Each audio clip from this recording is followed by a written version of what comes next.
It was 1917. It was a cold, wintry evening at a bar in Greenwich Village. And the name of the bar in Greenwich Village was Hellhole. Bohemian artists and intellectuals would hang out there. And among them were two close friends and confidants. They were drinking buddies. One was the greatest American playwright, Eugene O'Neill, and the other, the left-wing journalist, Dorothy Day. The story is told that O'Neill was especially melancholic that evening, experiencing a hell all of his own. And after a few drinks, he began to recite from memory the famous Francis Thompson poem, The Hound of Heaven. You remember it. I fled him down the nights and down the days. I fled him down the arches of the years. I fled him down the labyrinthine ways of my own mind. And in the midst of tears, I hid from him. It was closing time at the bar, but no one made a move to leave. One could hear a pin drop.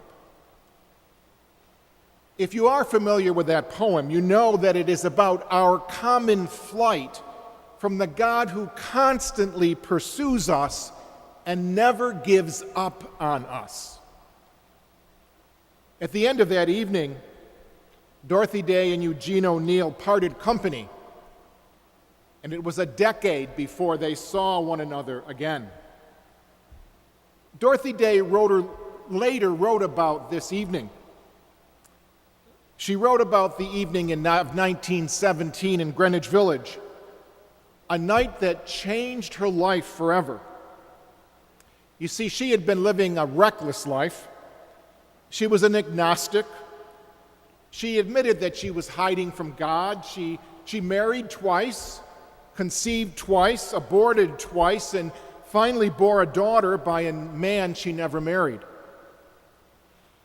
And she writes how O'Neill's reciting from memory The Hound of Heaven was such an eye-opening experience for her that she finally surrendered to the relentless pursuit of Heaven's Hound, and she entered the Catholic Church.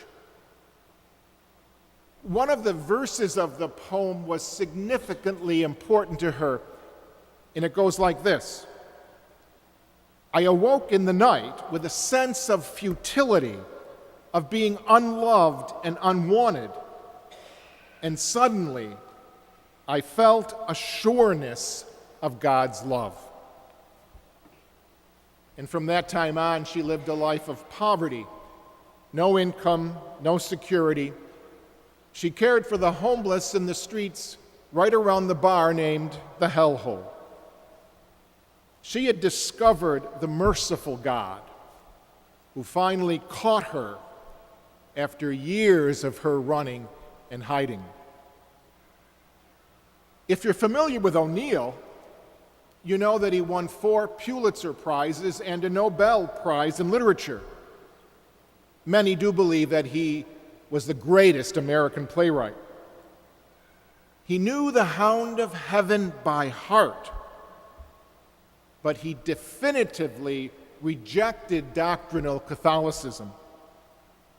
But like the wayward soul in Thompson's poem, he really never entirely lost touch with the Catholic faiths and the Christian imagination.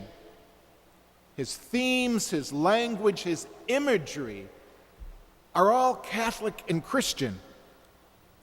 He constantly wrote about the God who chased after him, the God he ran away from. He was a tortured soul, a tortured artist, unhappy most of his life. And one can certainly understand why he struggled so with God. He was scarred by his mother's morphine addiction. He suffered from severe alcoholism. 2 of his children committed suicide. And after nearly 10 years of suffering from a degenerative disease that resembles Parkinson's, he died of pneumonia.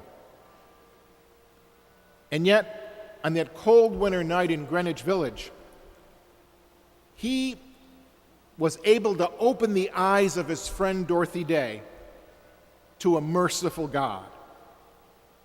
She recalled this in her autobiography.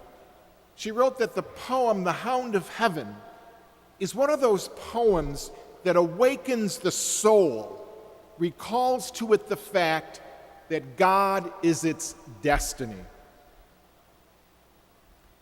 In the gospel this weekend, Jesus tries to tell you and me about this merciful God. He tells us to not let our hearts be troubled, that there is a place for all of us. And yet in this gospel, there's Thomas. And Thomas had such a difficult time believing Jesus. He had placed so much trust in him, and he was so utterly disappointed by him. And we hear Thomas shouting out, "We don't know the way."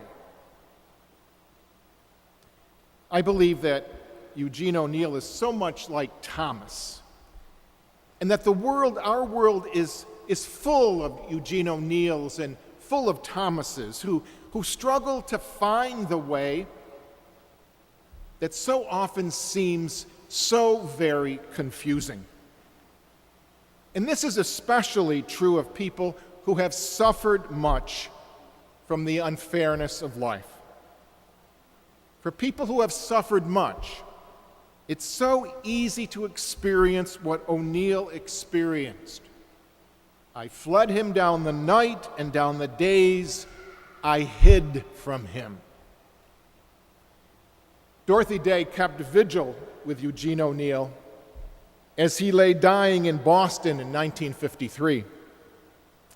She writes that she never stopped praying for him because he, unconsciously, opened her eyes to faith. But even though he was so very much aware of this hound of heaven, this God who chased him his entire life, Dorothy writes that she was never quite sure if he ever gave in and surrendered to the mercy of this relentless God. She describes him as a man with a clenched fist. And she prayed that he would truly listen to some of the words of that poem, especially these words that say, "Rise, clasp my hand, and come." It's very interesting about Eugene O'Neill. He stipulated that no one should attend his funeral. And certainly, he said, no man of God. In their biography of him, Arthur and Barbara Gelb quote O'Neill saying this to his wife. He said to her, "Get me quietly and simply buried, and don't bring a priest. If there is a God and I meet him, we'll talk things over personally, man to man." I do believe that there are many Eugene O'Neills in our world and many Thomases, believing and holding on to faith in a world that constantly challenges us is a tall order. It is by no means simple. The scriptures this weekend tell us to relax in our fears and our doubts, that they are normal. It's part of the church, part of the spirituality. And we hear the psalmist in our scriptures today say, "See, the eyes of the Lord are upon those who fear him, upon those who hope for his kindness, to deliver them from death and preserve them in spite of famine." Well, I believe that the challenge of the gospel this weekend, the challenge of the scriptures, is that the hound of heaven is after all of us. No matter how fast we run or how much we hide, or how much we have sinned. Dorothy Day was able to unclasp her fist, and she surrendered to this hound of heaven after running and hiding for years. My belief is this, and I hope you believe it with me. When Eugene O'Neill died, when he met the Lord at his death, in whatever way that may have happened, I believe that they did speak in the way that O'Neill stated, man to man. And my belief is that the hound of heaven finally said to this tortured soul, I got you. And hopefully for the first time, O'Neill really heard the words of Jesus in the gospel today. Do not have a troubled heart. I've prepared a place for you. And just like Dorothy Day, who awoke in the middle of the night with a sense of futility, of being unloved and unwanted,